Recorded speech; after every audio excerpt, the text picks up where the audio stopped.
Bula, I'm Charlie. Hey, us kids love to have fun, right? But you know what? Life isn't always fun. In fact, it can be really difficult. And you might think that you're all alone. But you're not. If you want to talk to someone, you can pick up the phone right now. With the Child Helpline, we're here for you. No matter what you're going through, anytime, day or night, call 1325. That's 1325. This program is brought to you by Colgate. Brush twice a day for strong, healthy teeth.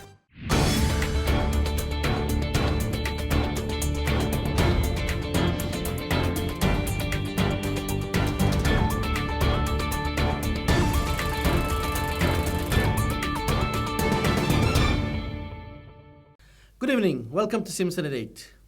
New fuel and LPG prices were announced today by the Minister for Commerce, Tourism, Trade and Transport, Honorable Fayaz Koya, and the Fijian Competition and Consumer Commission.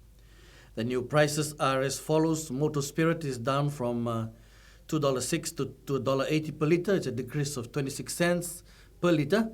Premix is a decrease of 47 cents per litre. Kerosene down from $1.47 to $1.08, so a decrease of 39 cents per litre. And diesel is a decrease of 4 cents per litre. LPG prices, the gas cylinders for the 4.5 kg, you're looking at a decrease of 40 cents. And the 12 kg, a decrease of $1.05 per 12 kg cylinder.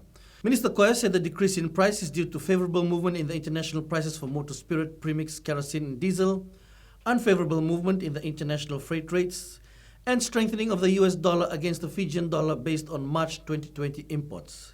Many were, however, expecting a bigger reduction, and I sought clarification today from the Fijian Competition and Consumer Commission CEO, Joel Abraham. CEO of the Fijian Competition and Consumer Commission, Mr. Joel Abraham, thank you for joining me on Simpson at 8 now. Price drop today, prices for fuel today. People were expecting a bigger drop, given the negative territory that the oil prices are in internationally. Yeah. Why is the price not lower than in what you've announced today? So Fiji uses a methodology that uses a price lag system. What it means is the volatility of the fuel oil market or any price shock, whether it be a positive price shock or a negative price shock, Fiji feels it after 2 months. So right now, from 1st of May, we will be enjoying or experiencing the price crash that started in March of 2020. So the markers that we use in March is applied to the prices in May. The crash that happened, the negative territory that we are in April, that will be reflected in June prices. Now the reason for that is simple. Today the prices are dropping and people are enjoying the reductions, right? As and when they will come.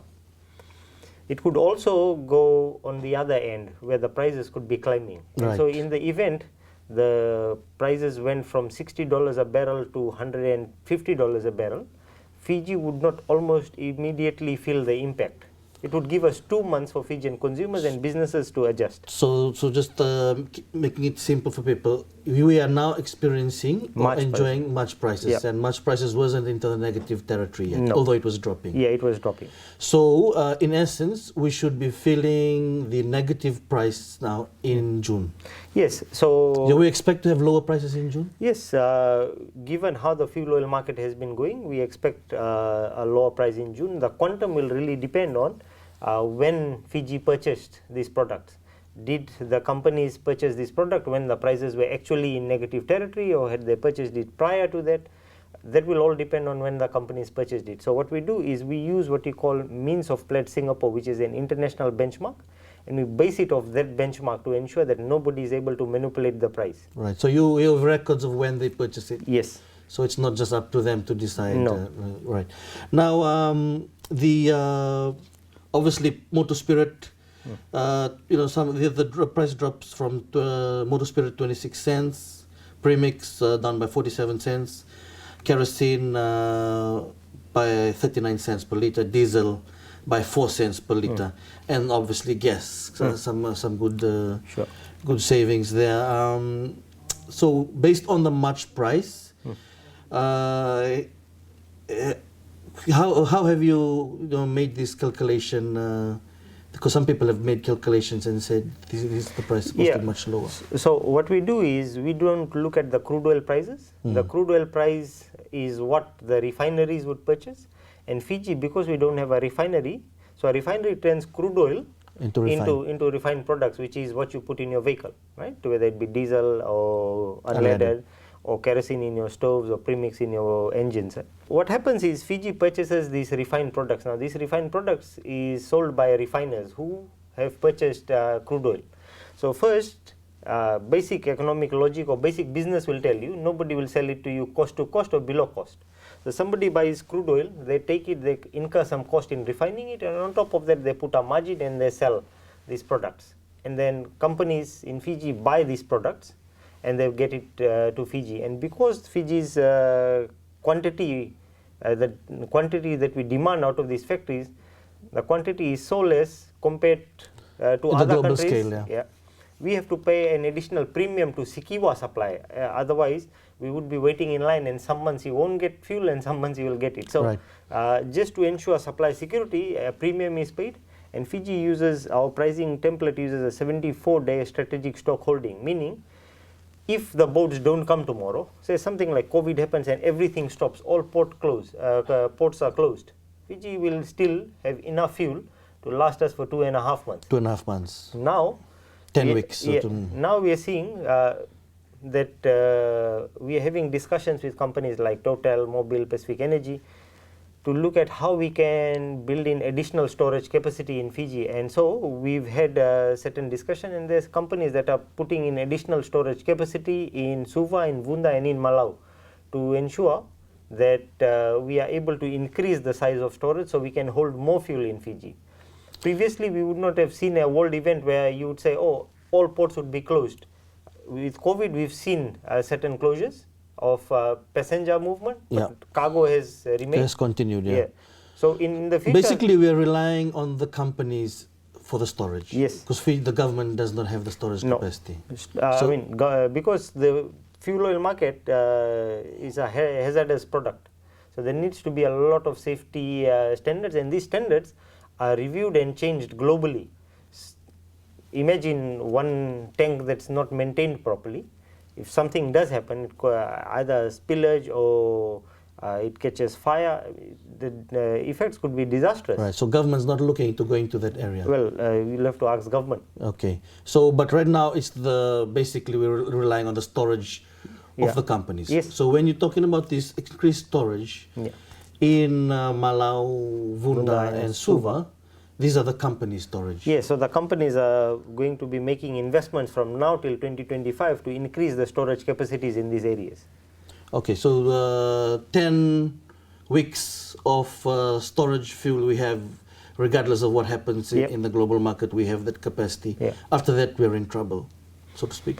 We will only be in trouble if the supply stops and nobody's coming in, right? So far, we've got 74 days. Should not be a problem, because when you look at the shipping patterns continue to move. There has been no major delays noted, whether it's for food items or whether it's for fuel. Cargo movement has been proper, and that is why I have gone on record and said Fiji is food secure, Fiji is energy secure, there is no issue. Okay, we'll come to the food secure in a moment. So energy-wise, this is the state we're in because of the March price. People should not look at the current price. It will determine, because everything's in negative territory and people are seeing what's happening around the world. Also, we don't have the capacity to purchase. We don't purchase crude oil. We don't have the capacity to store. So we rely on the companies. The companies bring them in. We have 10 weeks supply. And the price now we will feel in 2 months' time. Does that sum everything up? Yes. Okay. Food security. How are we food secure? Well, you look at the imports of basic food items. We are still rice, flour, tin stuff, canned fish. This is all flowing. There is no disruption to the shipping patterns. There is no disruption from the supplier markets. Potatoes, onions, garlic, again, no disruptions. Even though some of these companies, their industries have been affected by the lockdown itself. Yes. Do you anticipate that some of them may say, we'll have to keep things for our own local consumption? I mean, you look at countries like India that have already said medicine, we won't sell medicine outside. They've given a list, they've done a gazette to say this, there's an export ban on this medicine. Now, the important thing that we need to see is business continuity and business agility. Now, businesses in Fiji, one of the first questions that we started, or the first rounds of discussion we started having with businesses was one, business agility. How are you looking at your suppliers? What are the alternative suppliers? What are the alternative source markets? What are the alternative shipping patterns? In the event that your suppliers cannot supply, what are the other markets we need to look at?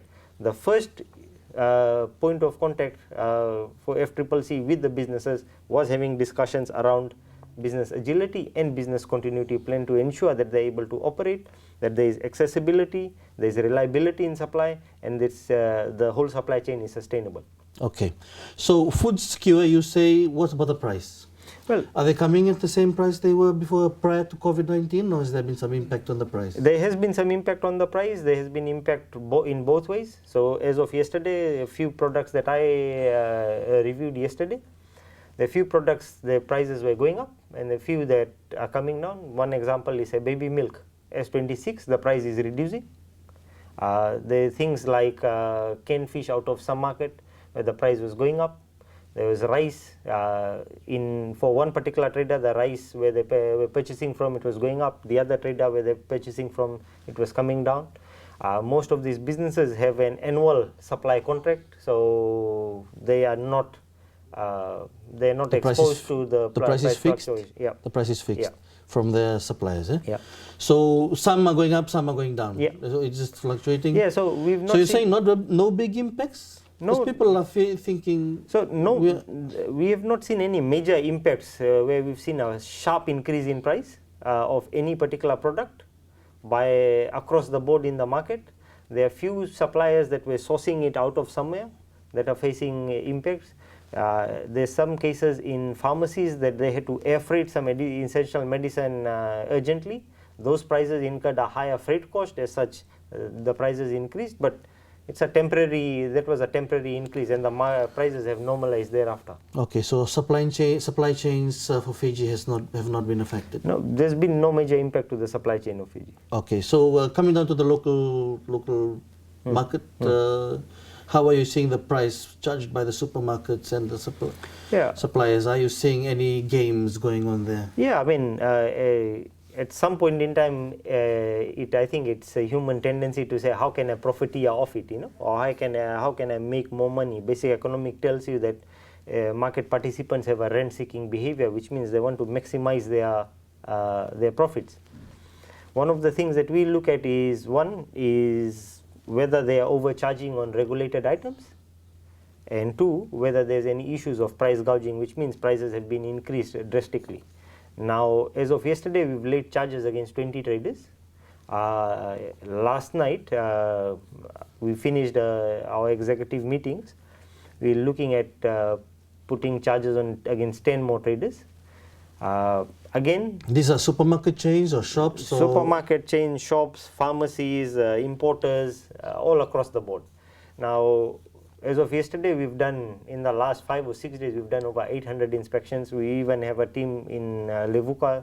They're yet to come back. When they do get back, as of yesterday, I got a telephone call from my inspector there. We're looking at about 10 to 15 different charges that we expect to lay. From Levuka? We even have an officer in Rambi. So that is how FCCC's business continuity plan is there. We ensure that everywhere, urban, rural, we file charges in Suva Court. We've also filed charges in Bunindao Court. So we across the board, urban, rural, as well as maritime. So you're on the mark, you're on the ground, you're on the ball on it. Now, just a query for these traders that do play, these games, and what are the penalties? Well, if you're a limited liability company, fines up to $250,000. Again, these fines will have to be decided by the court based on the business's ability to pay, as well as the severity of the offense, given that it happened during a time of crisis. A pandemic. Yeah. And in fact, there was at least one trader that we charged for conditional selling on the height of TC Herald. This person was overcharging and also engaged in conditional selling. So it will be very interesting to see how the courts interpret this at this moment. Yeah. So for the public that may see some of this irregular or illegal behavior taking place, what do they do? Who do they call? So what we've done is, Stanley, we've launched multiple platforms allowing people to contact us. We've got a live chat feature that we've recently launched on our website 24/7. You can go to www.fccc.gov.fj. There's a live chat feature. You can chat with our staff. There is a HTML-based application that we've done. So it's fccc.app. You don't need to download an app from a Play Store or from the Apple Store. All you need to do is go on your browser, type fccc.app, take a snap, and just send it to us. We've also are now actively receiving complaints over Facebook. People walk in, people call in, they send you Viber messages, and we are responding to all of those. In fact, one of the charges that we confirmed yesterday was a result of a tip-off by somebody, and they just called and said, I want to remain anonymous. And so we sent our officers posed as customers to find out what's actually happening, and we found issues of conditional selling. And when the caution interview was done, this gentleman denied. He said, I didn't do any of it, not knowing that what he was doing was dealing with FCCC officers. So as such, I think there's a lot of... Is it important to take the picture, to get the evidence? Get the evidence, take a snap and send it. Just simple as that. And please also be contactable when we contact you, because when we take matters to court, we need complainants, we need witnesses. We've faced an enforcement challenge in the past. Evidence has to be sound. Yeah, we've faced enforcement challenge in the past where people, after lodging the complaint, disappear and they don't want to come forward. Okay, so final question is coming back to the fuel. Yeah. Where do most of our fuel providers, where do they get their fuel from? Singapore? Yeah, out of Singapore. So almost everybody. Yeah. Thank you for joining me on Simpson today. Naka. FCCC CEO Joel Abraham there. And we close tonight's show with the press statement made by the Minister for Commerce and Trade, Ms. Honorable Faya Square. It's a pleasure to announce today that there'll be a decrease in fuel and LPG prices across the board, which will come into effect from Friday, the 1st of May. One of the reasons behind this particular decrease in price is actually it stems from a shift in focus of the majority of the countries that have been pushed into taking strong measures to contain the COVID-19 health crisis, and given its fast spread, the pandemic has actually prompted major economies into lockdowns, as you all know, imposing like severe travel restrictions in international travel history and maintaining social distancing to combat the spread of COVID-19. The impact obviously has been felt directly on global economic activities, and it's abruptly slowing it down, as well as there's a significant oil demand contraction, predominantly in transportation, fuels like jet fuel and gasoline and diesel, etc. And the decline in global oil demand is actually projected to continue over the first half of 2020. On our domestic front, the increase in the global prices has allowed us, like many others, to take advantage of the lower fuel prices. And one thing you must remember with respect to Fiji, we actually lag.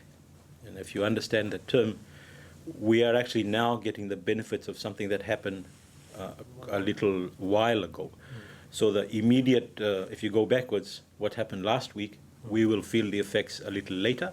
So there's likely to be a decrease, even more so, in June or so, something like that. So good news for consumers and on the domestic front.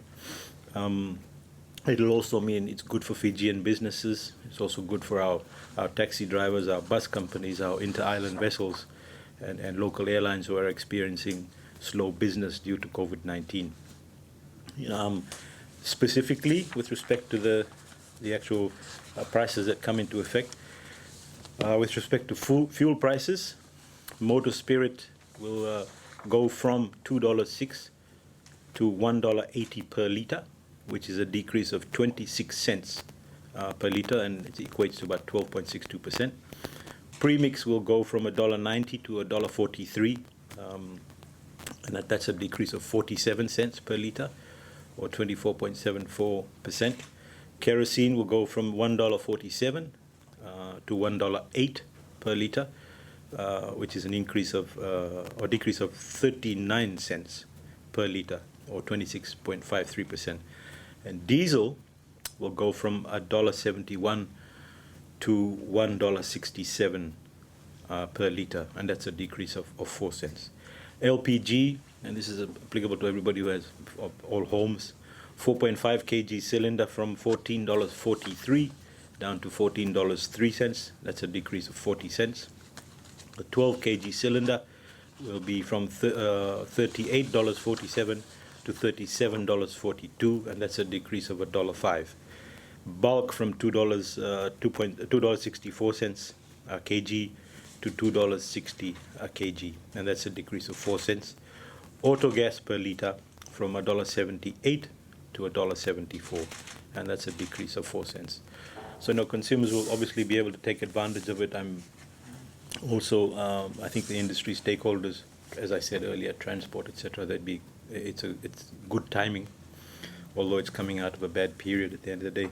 But I encourage all members of the public. Obviously, this is good, but at the same time, everybody probably needs to save. And with all the restrictions that are on, there's less transport going out and about at all times at the moment. But stay safe and continue to look out for your family and your friends. Thank you very much.